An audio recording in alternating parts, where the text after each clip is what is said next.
The latest Israeli startup exit of the popular messaging app Viber to a Japanese company definitely symbolizes a change in the fact that not only big American and European companies are interested in Israeli technology. So we wanted to find out if the startup nation is on the verge of an Asian invasion.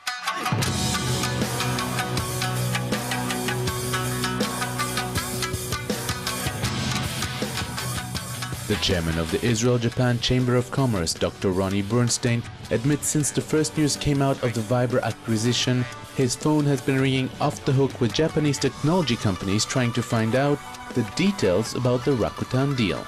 Actually, this Viber acquisition, it's the first time that a Japanese company acquires here a company, a high-tech company, in such a big scale. We are normally used that, companies like Google, Apple, etc., they bought many Israeli companies. But this is the first time that Japanese company like Rakuten, which is online and retail, you can say, like Amazon, Japanese Amazon, a very big company, has an interest in Israeli company. And since it was announced, we have big interest in the Israeli technology. People are calling and want to know the details of this deal here. I'm told that there is a delegation coming next week from the JN1. JN1 is one of the most important, influential organization in Japan. It's like the industrialist organization.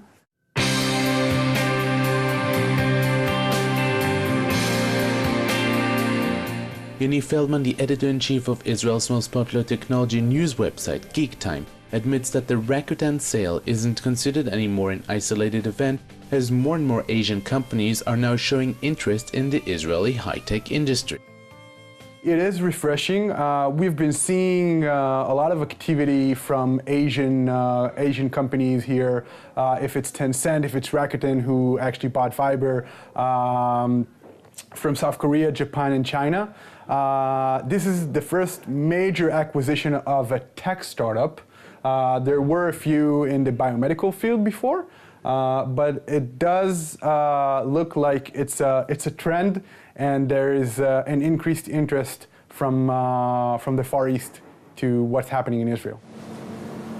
Elena Dunitz, the CEO of Tel Aviv University startup school, STAR TAU, admits the potential of combining between Israeli and Asian entrepreneurs might end up being a very successful combination because each side brings something to the table that can be supplementary to the other. Israelis can work together with Asian entrepreneurs because Israelis are really good in ideation process, in innovation, and to think about new ways of entrepreneurship. And Asians, they are really good managers, so they can build the idea, they can build a company. So this can be really interesting to see how it can work together. So it turns out Rakutan is just the first of the Asian companies who are now interested in Israeli technology. It's even more fascinating to follow this new trend, as the reason most Asian companies decided to refrain from going into the Israeli market was the Arab boycott. For JN1, I'm Jacobsohn at Tel Aviv University.